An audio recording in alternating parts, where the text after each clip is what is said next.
Hello and welcome to www.collectingluxurywatches.com.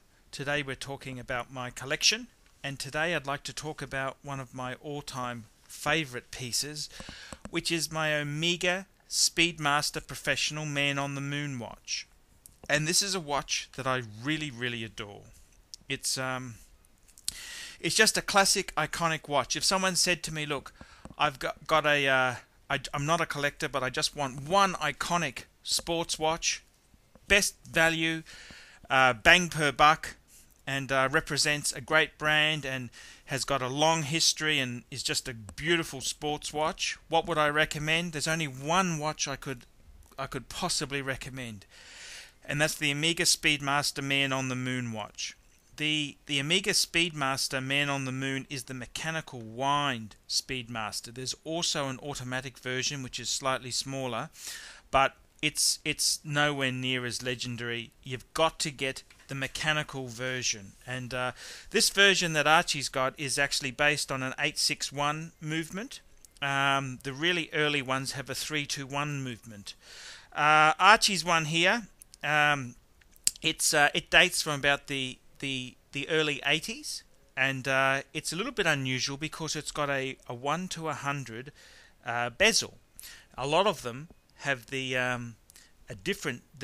standard Speedmaster bezel. So this one here is a little bit unusual. Some people have said it's a little bit more desirable. Other people have said no, the standard one is more desirable. But look, it came with the watch, and I certainly I like it for what it is, and it's just a fantastic piece to have. It's just so iconic. It's just so special.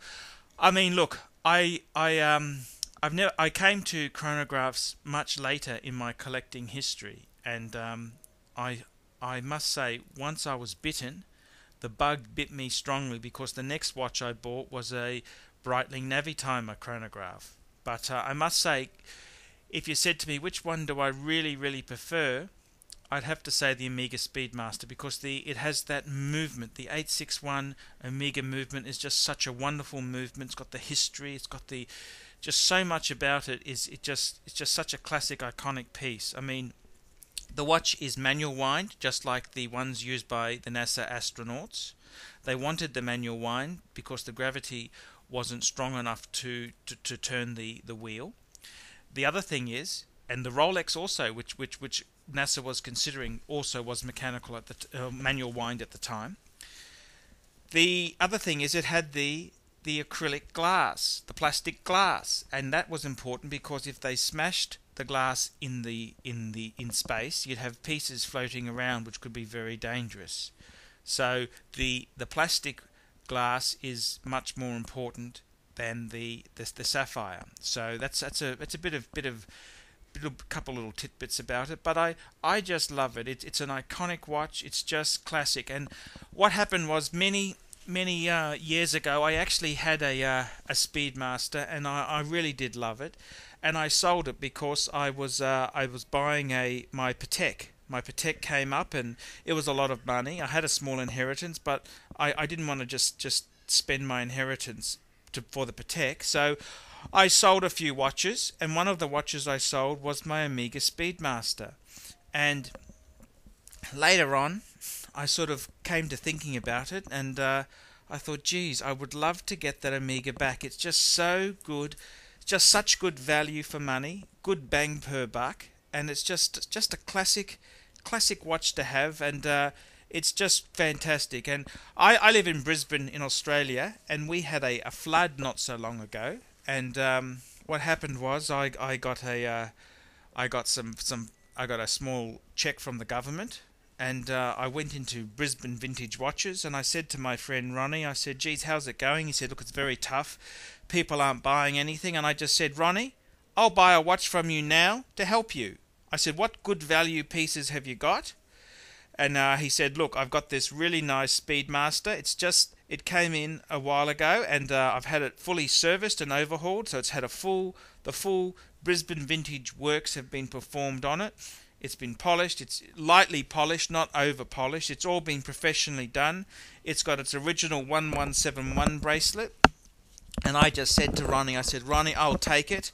and because I wanted to help a friend in Brisbane, because a lot of small businesses were doing it tough after the floods, and I like to put some money back into the economy. And if I pick up an Omega Speedmaster at the time, what could be better than that? Just a gorgeous watch, iconic history, and it's just I just absolutely adore it. I must say, I was wearing it with the steel bracelet, and then the strap thing really hit me, and I went back into Brisbane Vintage Watches and I said, look, show me a gorgeous strap. And I went through his box of straps. Ronnie's got some fantastic straps there, and he had this beautiful leather strap, and it's a ZRC, and it had the white stitching on it, and I just thought, wow, that's just gives the piece just that extra bit of class. And ever since I've put it on the strap, I've worn it a lot of times, and it's just fantastic piece. It represents a lot, and I really love having that Omega in my collection.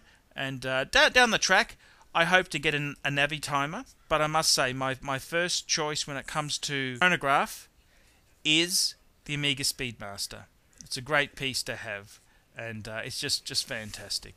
And I don't think you can have a more iconic sports watch than the Omega Speedmaster Man on the Moon piece. And don't get the automatic version. That is just so wrong. I mean, it's a smaller size, but I mean, some people aren't aware that the only Speedmaster worth having is the mechanical manual wind version.